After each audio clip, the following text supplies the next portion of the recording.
जिथे सत्य तिथे आम्ही. लासुनवाडी गावदेवी परिसरातील गटारातील कचऱ्याची तातडीने पाहणी. महिला कलिना विभाग प्रमुख सौ. अश्विनी संदीप भोसले स्वतः मैदानात उतरल्या. नमस्कार मंडळी, तुम्ही पाहत आहात टोफॅन न्यूज, जिथे सत्य तिथे आम्ही. सांताक्रूज पूर्व येथील वाकोला परिसरातील लासुनवाडी गावदेवी भागात गटारात मोठ्या प्रमाणावर साचलेल्या कचऱ्यामुळे नागरिकांना गंभीर अडचणींचा सामना करावा लागत होता. दुर्गंधीय स्वच्छता व आरोग्याचा प्रश्न निर्माण झाल्याच्या तक्रारी स्थानिक नागरिकांकडून करण्यात येत होत्या. या समस्येची गंभीर दखल घेत महिला कलिना विभाग प्रमुख सौ. अश्विनी संदीप भोसले यांनी कोणताही विलंब न करता स्वतः प्रत्यक्ष घटनास्थळी भेट देत पाहणी केली. केवळ तक्रारी ऐकून न थांबता प्रत्यक्ष परिस्थिती समजून घेत तात्काळ उपाययोजनांसाठी संबंधित यंत्रणांशी संपर्क साधण्यात आला. या पाहणी दरम्यान महिला कलिना विधानसभा प्रमुख सौ. संगीता चौहान महिला कलिना विधानसभा समन्वयक सौ. मीनाक्षी देसाई महिला उपविभाग प्रमुख सौ. रुपाली सुतार महिला शाखा प्रमुख सौ. अक्षरक्षय महाजन महिला कार्यालय प्रमुख सौ. रेवती शिंदेचेच श्रीमती मीना सावंत उपस्थित होत्या.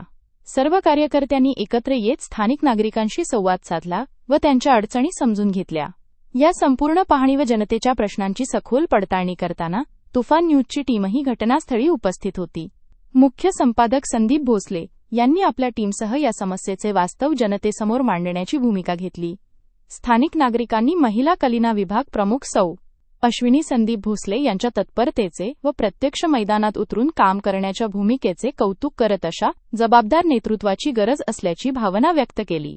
ही पाहणी केवळ औपचारिक न राहता समस्या कायमस्वरूपी सोडवण्यासाठी ठोस पाठपुरावा केला जाईल असा विश्वास यावेळी देण्यात आला. ही बातमी तुम्हाला आवडली असेल तर लाईक करा, शेअर करा, सबस्क्राईब करा आणि अशाच ताज्या खऱ्या आणि निर्भीड बातम्यांसाठी टोफॅन न्यूज सोबत कायम जोडलेले रहा. कारण या वार्डची पार्श्वभूमी अशी आहे की उबाटाचा बाले किल्ला म्हणून घेणारा हा गट वॉर्ड आहे आणि जिथे उबाटाचा बाले किल्ला आहे, तिथे घाणी व्यतिरिक्त आपण काय अपेक्षा करायची नाहीये. स्थानिक खासदार, स्थानिक आमदार, स्थानिक नगरसेवक आणि भरपूर पदाधिकारी जे स्वतःला उबाटाचे कार्यकर्ते म्हणतात, डोळे मिटून फक्त हप्तेबाजी घ्यायची नसते तर स्थानिक लोकांना ते सहकार्य करायचं असतं. आज माझ्या सगळ्या माता भगिनींच्या वतीने मी इथे तुम्हाला वॉर्निंग देत आहे की जर 2 दिवसामध्ये हा सगळा कचऱ्याचा इथे निचरा तुम्ही केलात नाही तर ही अश्विनी भोसले महिला विभाग प्रमुख शिंदे साहेबांच्या आणि डॉक्टर श्रीकांत शिंदे साहेबांच्या आदेशाने इथे आमरण उपोषणाला बसेल आणि माझ्या सगळ्या माता भगिनींना मी न्याय मिळवून देईन. या बालकांच्या भविष्याबरोबर खेळायचा उबाटा आणि त्यांच्या कुठल्याही पदाधिकाऱ्यांना शिंदे साहेबांनी अजिबात अधिकार दिलेला नाहीये. त्या सगळ्या माता भगिनी माझ्या बरोबर आहे आणि आम्ही ह्याचा पूर्ण शेवटपर्यंत छडा लावल्याशिवाय राहणार नाही. आज मी ते वचन देते. आश्वासन का दिन गया था, इधर मैं आपको आश्वासन हाथ जोड़ के वोट दो नहीं बोलूंगी, वोट दो ही मत फिर. अगर आपका नगर सेवक है, आपके नाम से कॉन्ट्रैक्टर का पैसा खाता है तो बिल्कुल वोट मत दो. हमारे शिंदे साहब आपसे खुद बात करेंगे. आप सबको न्याय मिलेगा, हमारा वचन है.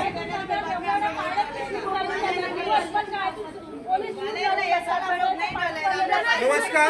आज जो तुम्ही आज बघताय, आज आम्हाला कळतोय का स्थानिक नेत्यांना कळत नाहीये का ह्या महिलांचा त्रास. आज गुडघ्याभर गटराच्या पाण्यातनं ह्या बालकांना शाळेत जावं लागतं. ही माता बरोबर बोलते, पाय सडले त्यांचे. गटराच्या पाण्यातनं जायचं आणि परत शूज मुलांनी घालायचं आणि 6-7 तास शाळेत बसायचं. कसलं तुम्ही राजकारण करताय? भविष्य लोकांच्या तब्येती बरोबर त्यांच्या जीवाशी खेळताय. हा शेजारी मंदिर आहे, जाता जाता जरा तुम्ही कव्हर करा. तातडीची कारवाई केली नाही तर आम्ही इथे महिला आघाडीच्या वतीने आम्ही इथे उपोषणाला बसू आणि मग तुमचा जो नेहमीचा हातखंडा आहे ना, घाणेरडं राजकारण करायचं, इकडे तिकडे फोन फिरवायचे, दबाव तंत्र वापरायचं आणि आम्ही किती श्रेष्ठ आहोत हे लोकांना सांगायचं. श्रेष्ठत्व सफाऱ्या घालून आणि मोठ्या मोठ्या गाड्यांमध्ये फिरून होत नाही. श्रेष्ठत्व जर सिद्ध करायचं असेल आमच्या शिंदे साहेबांचा आदर्श घ्या. आम्ही गटरात उतरू, आम्ही साफसफाई करू. जर नपुंसक बीएमसी आणि इथल्या कार्यकर्त्यांना करता येत नसतील उबाटाच्या तर शिंदे साहेबांच्या आदेशाने आम्ही सगळे रणरागिणी रस्त्यावर उतरू. हा माझा शब्द आहे.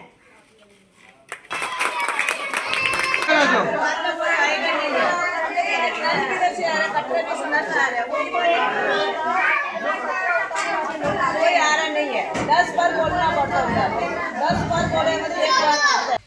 नमस्कार. आतापर्यंत तुम्ही जो अश्विनीताईंचा आक्रोश बघितला आणि जो इथल्या लसूणवाडीतल्या महिलांना किंवा इथल्या रहिवाशांना जो न्याय मिळवून देण्यासाठी त्यांनी जे आता 2 दिवसानंतर आमरण उपोषण घ्यायचा जो आदेश दिलेला आहे, ह्याच्यानंतर जर BMCनी काही केलं नाही तर 2 दिवसानंतर इथे होणाऱ्या आक्रोशाची सगळी जबाबदारी ही इकडच्या नगरसेवकाची, इकडच्या BMCची, इकडच्या खासदाराची आणि इकडच्या आमदाराची असेल. त्यामुळे एक लक्षात ठेवा, 2 दिवसात जर कुठलाही इथे डिसिजन झाला नाही तर 2 दिवसानंतर इथे सगळा होणारा इकडचा जो त्रास आहे त्याच्या बाबतीत सगळी प्रशासन जबाबदार असेल. तरी प्रशासनाला विनंती करतो की तुम्ही हा जो असणारा कचरा नहीं है, कचरा का खाली आएगा, ये कचरा उधर जाएगा नहीं है, वो साइड पे नहीं जाएगा. अभी कचरा एकदम ऊपर नहीं आ रहा है करके इधर रहने वाला कचरा उधर जमा हो रहा है. अभी सुबह आके देखे तो पूरा पानी भर जाता है, पूरा मंदिर में पानी आता है. हम लोग छोटे छोटे बच्चे रखे रह रहे हैं. मंदिर में भी पानी आता है. मंदिर में पानी आ रहा है, मंदिर में भी पानी आ रहा है. और आ रहे हैं. अभी ये अंकल ने आया था, कोई तो आकर के आया था, सीढ़ी से लेके गए, ये पौड़ा जोड़ा बदली करके दे रहा करके आया नहीं अभी तक. अभी क्या करेगा कुछ समझ में नहीं आ रहा है. अभी कुछ आ रहा है, पूरा सही करके देंगे तो हम लोग ये साल वोट देगा, नहीं तो नहीं देगा. कोई भी आने दो, तो हम लोग को सेवा करने दो. बराबर है ना. हम लोग अभी आएगा देते करके बोलेगा, फिर बाद में आके कोई करना वाला नहीं. हम लोग आगे बढ़ जाएंगे, कोई करना वाला नहीं. तकलीफ हम लोग गरीब लोगों को उठा रहे हैं. बारिश में इतना तो पानी भर जाता है. साल में कितनी बार ये कचरा उठाने आते कोई हैं? आ रहा है, कोई भी आ रहे नहीं है. मेन बात हम मच्छर कितना बनता है यहाँ पे? मच्छर कितना होता है? बहुत होते हैं. मलेरिया, डेंगू सब होता है ना यहाँ पे मच्छर काटने से.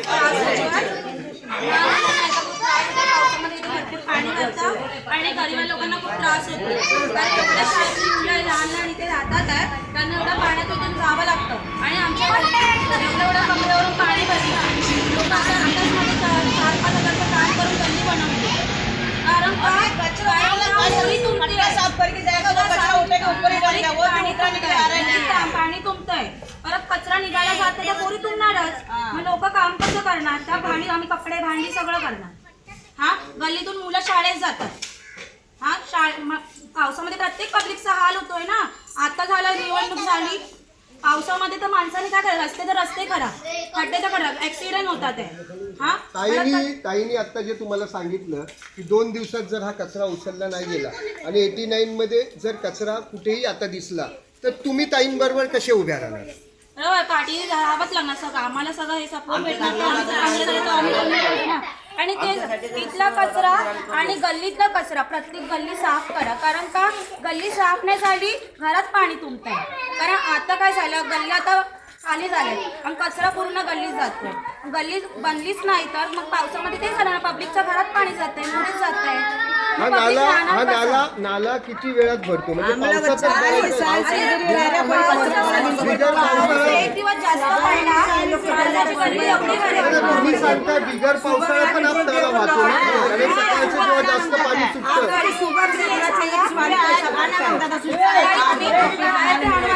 हा नाला जर साफ झाला, तर पाणी भरणार नाही. पाईपलाईन पण फुटलेच ना, पुढे पाईपाची लाईन पण फुटले. पाईपलाईन पण फुटलेली आहे. बाहेर पाईपलाईन पण फुटलाय. लहान मुलं इथे शाळेतच जातात, हनुमंताच्या मंदिराच्या इथे इथपर्यंत पाणी असतं. पोरं शाळेतून तिथपर्यंत जातात. आज आमच्याकडे या बाबतीची वारंवार कंप्लेंट येत आहे. आम्ही वारंवार BMCला इंटिमेट करत आहोत. आज स्थानिक नगरसेवक आणि स्थानिक जे इथे निवडून आलेला पक्ष आहे त्यांच्याच आशीर्वादाने आज इकडे जे आहे दत्तक वस्तीचा कॉन्ट्रॅक्टर देण्यात आलेला आहे.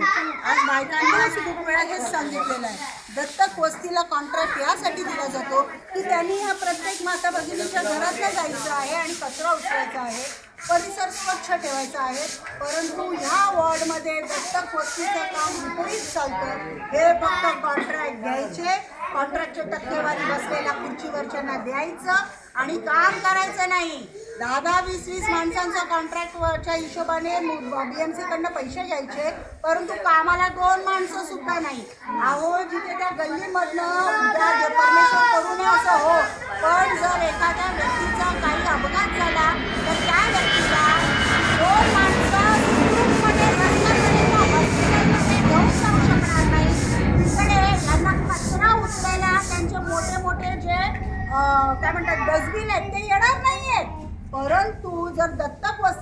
आहे, जेवढे त्यांनी अपॉइंटमेंट केलेली आहे, जेवढ्यांचं मानधन घेतात आहेत, तेवढे सगळ्यांनी प्रयत्न करून या दत्तक वस्तीमध्ये एका ठिकाणी जर डस्टबिन उभा करून एकदा आवाज दिला, जी प्रोव्हिजन आहे की आवाज दिला पाहिजे, शिटी वाजवली पाहिजे, तिथे फिरकत नाहीये. मग प्रशासनाचा पैसा फक्त बसलेल्यांच्या तिजोऱ्या भरण्याकरता आहे की प्रशासनाचा पैसा या माझ्या माता भगिनींना सुख देण्याकरता आहे? शिंदे साहेबांनी त्यांची भावभीज केलेली, पण स्थानिक जे इथे राज्य करणारे आहेत त्यांनी फक्त ह्यांना छळ आणि छळ दिलेला आहे. हे इथे मला मुद्दामून नमूद करावंसं वाटतंय. पण ही छळवणूक आणि पिळवणूक आता सहन केली जाणार नाही. कारण का? बाकी चपट्या आणि दारूच्या बाटल्या बाजूला ठेवावं. माझ्या माता भगिनी, अष्टभुजा सगळ्या महिला माझ्या बरोबर आहेत आणि आजला सुरुवात आज या माता कालिकेच्या मंदिरापासून करतोय. अखंड 89 वॉर्ड ह्याच्यामध्ये स्वच्छता मोहीम शिवसेनेच्या रणरागिण्या महिला आघाडीच्या वतीने घेण्यात येईल, ह्याची मी आज तुम्हाला ग्वाही देतो. अजून एक गोष्ट तुम्हाला इथे प्रामुख्याने मला सांगावीशी वाटते. ही दुर्दशा ही फक्त लसूणवाडीची नाहीये, ही दुर्दशा ह्या अखंड 89 वॉर्डची आहे. थोड्याच वेळात आमचे कार्यकर्ते तुम्हाला या अखंड वॉर्डमध्ये फिरवतील. रस्त्यावर होत असलेली घाण, अहो इथे तुम्ही बोलताय कचरा उचलला जात नाही, अहो पण तिथे तुमच्या गाड्या पोहोचतात, तिथे तुम्ही कुठले कचरा उचलताय? आता तुम्ही आमच्या बरोबर यायचंय, आम्ही तुम्हाला घेऊन जाणार आहोत. प्रामुख्याने काही ठिकाणी जिथे गाडी खूप सोप्या पद्धतीने पोहोचू शकते, पण तरीही कचरा उचलायचाच नाहीये. कारण ज्यांच्या मेंदूत कचरा आहे त्यांना रस्त्यावरचा कचरा कसा काय दिसेल? त्यामुळे हा कचरा आता तुम्ही कव्हर करायचा आहे आणि इथल्या स्थानिकांना न्याय भेटला पाहिजे की नाही ह्याच्यासाठी आमच्या बरोबर तुम्हीही सुद्धा तेवढेच कटिबद्ध राहा. शिंदे साहेबांपर्यंत ह्यांची व्यथा पोहोचवायची जबाबदारी ही विभाग प्रमुख म्हणून मी घेते. परंतु प्रत्येक ऑफिसर जो ह्याच्यामध्ये चुकीचा ठरलेला आहे, प्रत्येक विभागाचा पदाधिकारी ज्यांनी ह्यांच्या नावावर कॉन्ट्रॅक्टमध्ये टक्केवारी केलेली आहे, या सगळ्यांचा पर्दाफाश करायची तुमची जबाबदारी आहे. कारण पत्रकारिता हेच सांगतं. सगळ्या पत्रकारांना दाबण्यात आलेली आहे इथे पोहोचण्यापासून. मी तुका न्यूजवाल्यांचे इथे आभार मानते की तुम्ही हिंमत केलीत आणि आमच्या या बायकांची व्यथा कव्हर करायला आलात. त्याबद्दल तुमचे आभार. आणि ह्या लढ्यात तुम्ही आम्हाला साथ द्याल याची आम्हाला पूर्ण खात्री आहे. मतलब 1 महीना में एक बार भी आता नहीं है, 1 महीना बाद भी आ रहे नहीं है. बघा ना किती घाण आहे. बोलना पड़ता है. किती दिवसांनी मेरे को देख के बात करो, कितना बार आया? मेरे को देख के बात करो. आ रहे नहीं, लोग पूरा झूठ बोल रहा है, आ रहे नहीं है. नहीं ये भी क्या बोल रहे हैं? अरे ये जितना साफ करके दो. ये आप मुझे एक मिनट ये कितने दिन के बाद आपका ये कचरा साफ होता है? एक एक में बात करो. एक ही बार आता है. खाली बारिश के लिए एक ही बार आता है.